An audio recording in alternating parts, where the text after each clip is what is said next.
하나님 말씀은 창세기 13장 1절에서 18절입니다.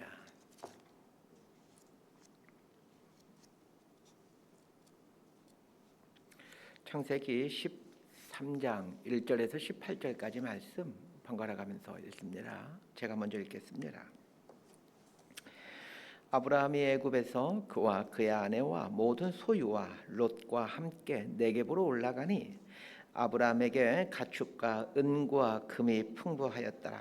그가 네겝에서부터 길을 떠나 베델에 이르며 베델과 아이 사이 고천에 장막 쳤던 곳에 이르니 그가 처음으로 제단을 쌓은 곳이라. 그가 거기서 여호와의 이름을 불렀더라. 아브라함의 일행 롯도 양과 소와 장막이 있으므로 그 땅이 그들이 동거하기에 넉넉하지 못하였으니 이는 그들의 소유가 많아서 동거할 수 없었음이니라. 그러므로 아브라함의 가축의 목자와 롯의 가축의 목자가 서로 다투고 또 가나안 사람과 브리스 사람도 그 땅에 거주하였는지라. 아브라함이 롯에게 이르되 우리는 한 친족이라. 나나 너나 내 목자나 네 목자나 서로 다투게 하지 말자. 네 앞에 온 땅이 있지 아니하냐. 나를 떠나가라. 내가 좌하면 나는 우하고 내가 우하면 나는 좌하리라. 이에 롯이 손을 들어 요단 지역을 바라본즉 수알까지 온 땅에 물이 넉넉하니 여호와께서 소돔과 고모라를 멸하시기 전이었으므로 여호와의 동산 같고 애굽 땅과 같았더라. 그러므로 롯이 요단 온 지역을 택하고 동으로 옮기니 그들이 서로 떠난지라. 아브라함은 가나안 땅에 거주하였고 롯은 그 지역의 도시들에 머무르며 그 장막을 옮겨 소돔까지 이르렀더라. 소돔 사람은 여호와 앞에 악하며 큰 죄인이었더라. 롯이 아브라함을 떠난 후에 여호와께서 아브라함에게 이르시되 너는 눈을 들어 너 있는 곳에서 북쪽과 남쪽과 그리고 동쪽과 서쪽을 바라보라. 보이는 땅을 내가 너와 내 자손에게 주리니 영원히 이르리라. 내가 내 자손이 땅의 티끌 같게 하리니 사람이 땅의 티끌을 능히 셀 수 있을진데 내 자손도 세리라. 18절까지 함께 읽습니다. 너는 일어나 그 땅을 종과 횡으로 두루 다녀보라. 내가 그것을 내게 주리라. 이 아브라함이 장막을 옮겨 헤브론에 있는 마므레 상수리 수풀에 이르러 거주하며 거기서 여호와를 위하여 제단을 쌓았더라. 아멘. 창세기 12장에는 12장 후반부에는 아브라함이 기근이라는 하나님의 테스트를 받는 내용이 나옵니다. 하나님은 우리의 믿음을 테스트하시는 분이십니다. 그런데 무엇으로 테스트하십니까?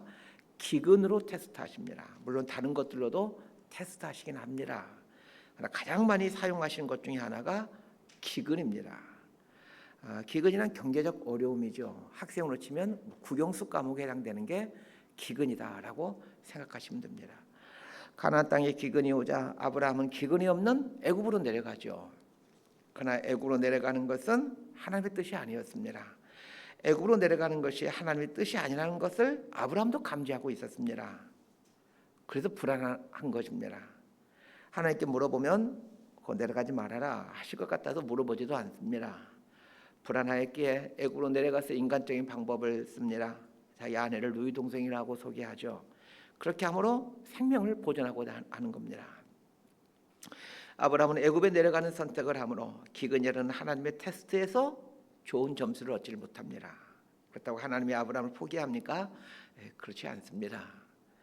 하나님의 믿음의 테스트에서 실패한 아브라함에게 도리어 그 애굽에 있는 동안에 많은 은금과 노비와 양을 얻게 하시어 또 무사히 아내를 데리고 가나안 땅으로 돌아오도록 해줍니다. 이런 걸 보면서 아브라함이 하나님 앞에 무릎을 꿇어가는 겁니다. 정말 하나님은 신뢰할 만한 하나님이시구나. 하나님 나에게 했던 약속을 정말 지키시는 분이시구나. 정말 하나님은 살아계신 하나님이시구나 경험해 가게 됩니다.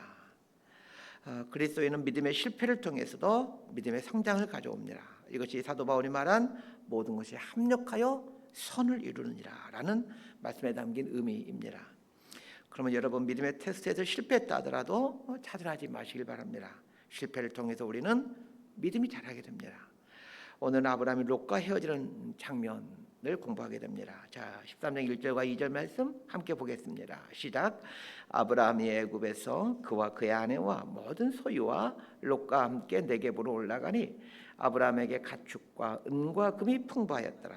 자, 애굽에서 나올 때 아브라함에게 가축과 은과 금이 풍부했다라고 말하고 있습니다.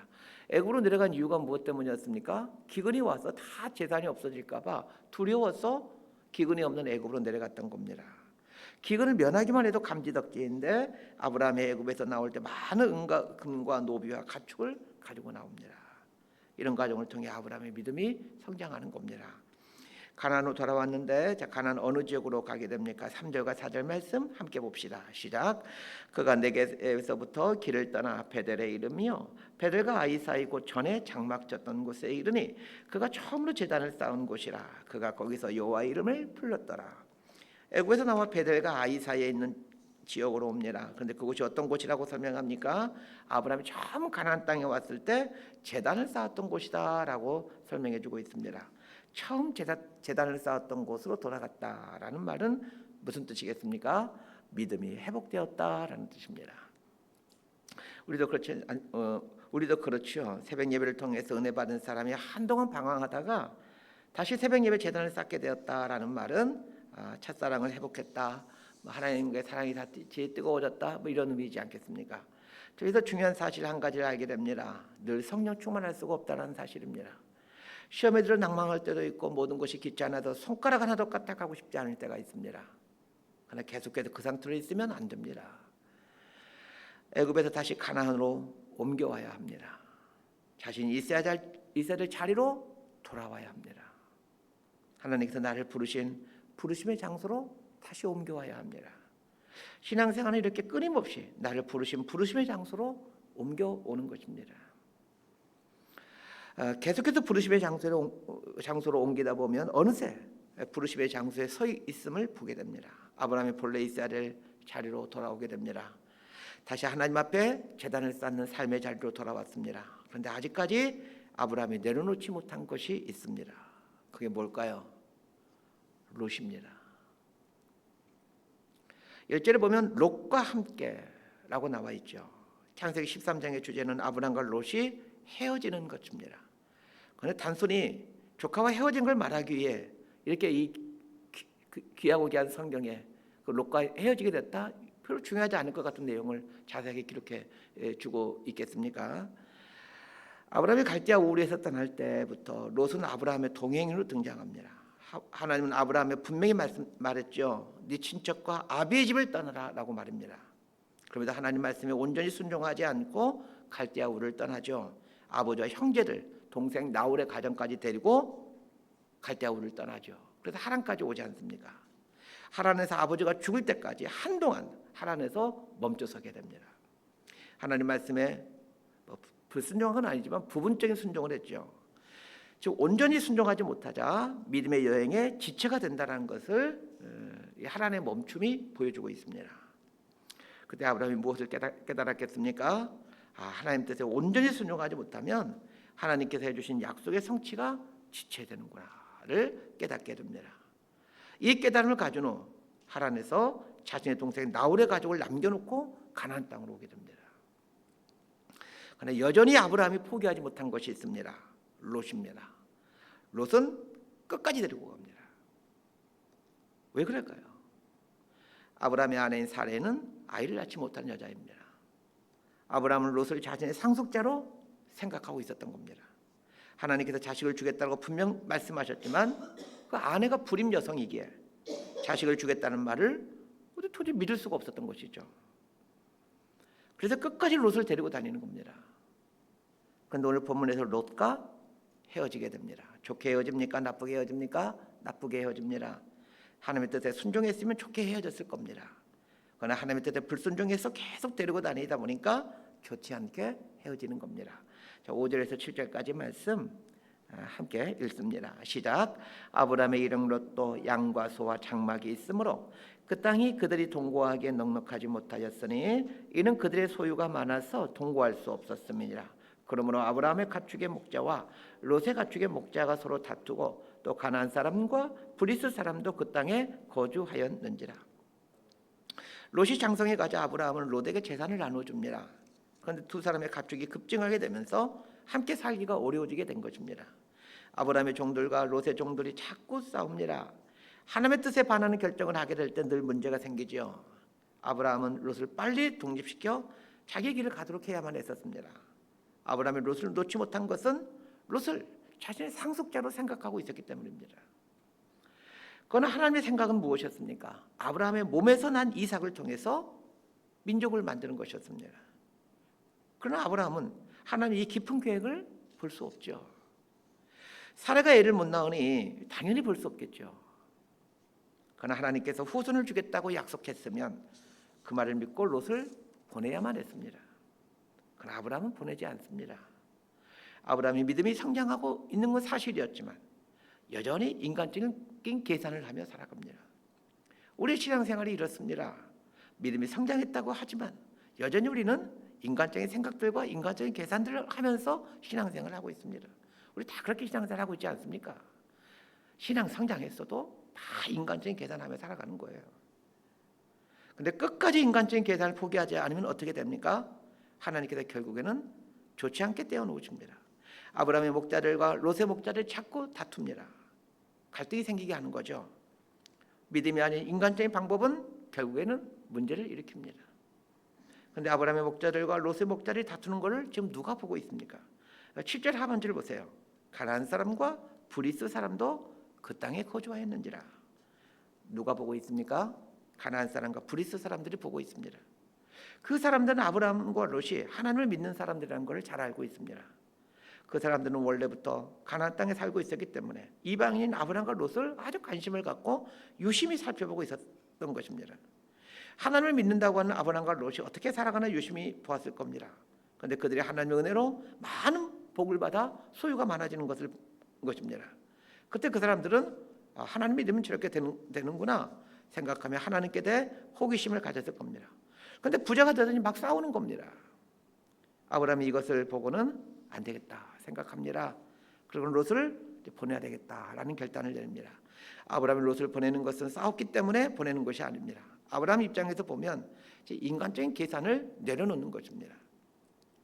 롯을 자신의 상속자로 여기고 있었는데 그 생각, 그 계산을 내려놓았다라는 말입니다. 8절과 9절 말씀 함께 보도록 합니다. 시작. 아브라함이 롯에게 이르되 우리는 한 친족이라. 나나 너나 내 목자나 네 목자나 서로 다투게 하지 말자. 내 앞에 온 땅이 있지 아니하냐. 나를 떠나가라. 내가 좌하면 나는 우하고 내가 우하면 나는 좌하리라. 아브라함이 비로소 롯을 떠나보냅니다. 하나님의 뜻이 아닌 것은 끝까지 붙잡고 있어봐야 문제만 생긴다는 것을 알게 된 겁니다. 전 여러분들이 하나님의 뜻이 아닌 것을 빨리 손에서 내려놓을 수 있게 되기를 바랍니다. 하나님의 뜻이 아니면 내가 붙잡으려고 해도 붙잡을 수 없고 하나님의 뜻이면 내가 놓아도 다시 내 손 안에 들어오게 됩니다. 아브라함에게 있어서 롯은 아브라함의 미래였습니다. 아브라함의 계산 가운데는 롯이 아브라함의 상속자였습니다. 그래서 끝까지 붙들고 있었던 것이죠. 그런데 갈등이 생기자 그제서 깨달은 것입니다. 롯이 내 미래가 아니라 하나님이 내 미래라는 것을 알게 된 것이죠. 아브라함이 롯을 내려놓아야 이삭을 준비시켜 갈 수가 있습니다. 아브라함이 롯을 붙잡고 있는 한 이삭은 올 수가 없습니다. 보이는 롯을 붙잡고 있을 것인가 보이지 않는 이삭을 취할 것인가는 내가 선택하는 것입니다.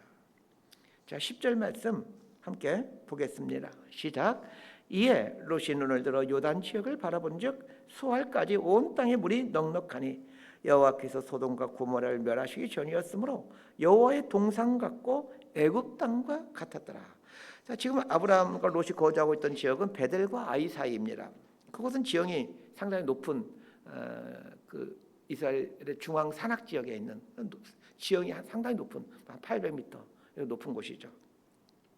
그곳의 동쪽을 보게 되면 요단강이 흐르고 있습니다. 그리고 그 요단강 아래에는 사해가 있습니다. 지금은 사해가 소금덩어리가 되어서 물고기가 살 수 없는 그런 죽은 바다가 호수가 되었지만 그 아브라함이 살던 당시까지만 하더라도 사해는 지금과는 전혀 다른 곳이었습니다. 사해는 지금은 말 그대로 죽은 바다이지만 아브라함 당시에는 생명이 아주 풍성한 곳이었습니다. 언제부터 사해가 죽은 바다가 됩니까? 소돔과 고모라 심판 이후부터 죽은 바다가 되죠. 소돔과 고모라는 사해 바다 아래쪽에 있던 곳으로 추정합니다. 학자들은 소돔과 고모라가 심판을 당하고 난 이후에 사해 바다가 잠기게 되었다라고 말합니다. 소돔과 고모라가 심판당할 때 롯의 가족이 탈출하는데 그 롯의 부인이 뒤돌아보다가 소금 기둥이 되고 말죠. 지금도 사해바다에 가게 되면 이 롯의 아내의 소금 기둥이라고 불려지는 곳이 있습니다. 뭐 진짜는 아닐 것 같은데 그냥 그 사람들이 저기가 롯의 아내의 소금 기둥이다라고 얘기를 합니다. 소돔과 고모라가 심판당하기 전에 소돔과 고모라는 물이 풍성하고 사람들이 모여 사는 곳이었습니다. 오죽했으면 오늘 본문에서 여호와의 동산 같고 애굽 땅과 같았더라 이렇게 표현하겠습니까? 아브라함이 롯에게 제안합니다. 우리가 이제 헤어질 때가 되었구나. 네가 먼저 가고 싶은 곳을 선택해라 라고 말합니다. 그러자 롯이 물과 풀이 풍성한 요단 지역을 바라보면서 그쪽을 이제 선택하죠. 가나안 땅에는 이제 아브라함만 남게 됩니다. 결국 하나님의 뜻대로 아브라함만 가나안 땅에 남게 되는 거죠. 하나님은 아브라함을 갈대아 우르에서 불러내시면서 아브라함과 그의 후손에게 가나안 땅을 주시겠다고 약속했지 롯에게 주겠다고 말씀하지 않으셨습니다. 모든 것이 하나님의 뜻대로 됩니다. 사람이 아무리 발버둥 쳐도 하나님의 뜻대로 됩니다.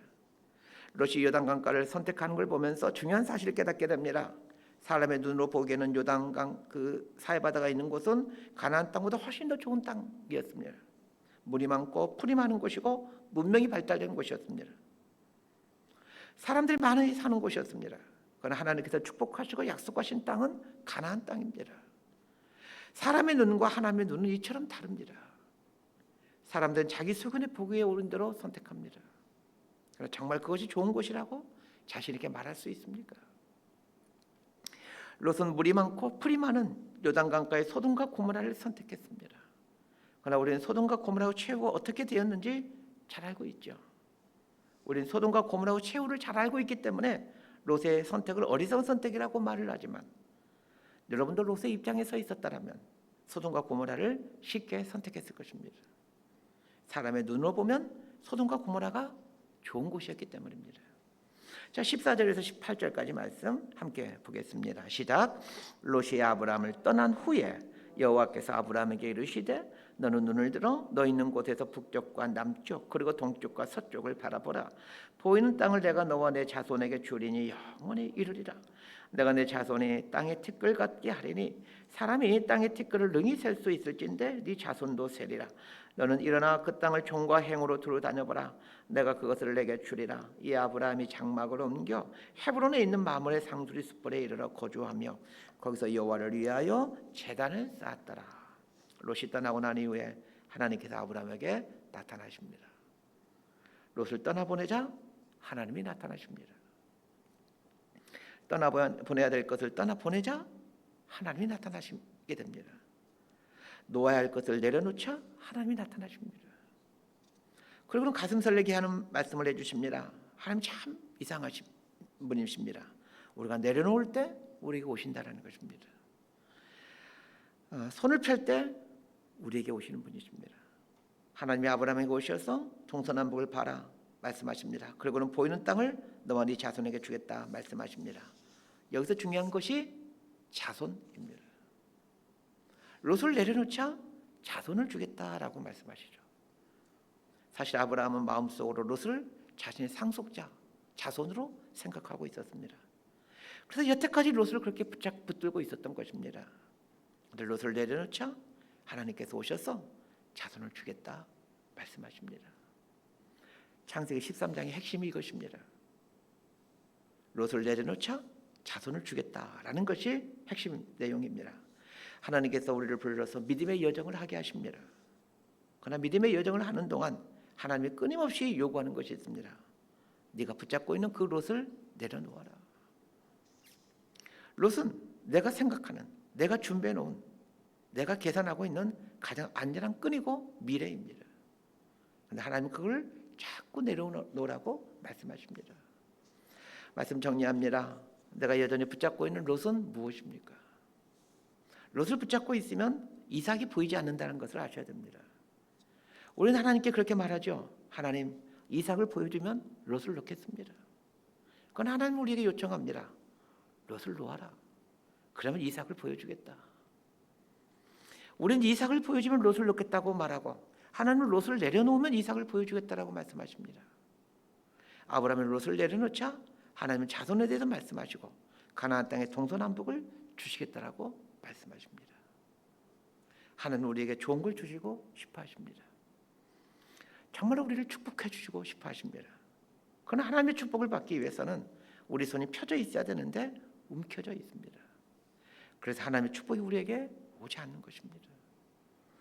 붙잡으려고 해도 영원히 붙잡을 수 없는, 설사 붙잡았다 하더라도 아무런 의미 없이 금세 사라진 것들을 붙들고 있지 마시길 바랍니다. 빨리 그것을 내려놓으십시오. 그때 우리에게 다가오시는 하나님을 만나게 될 겁니다.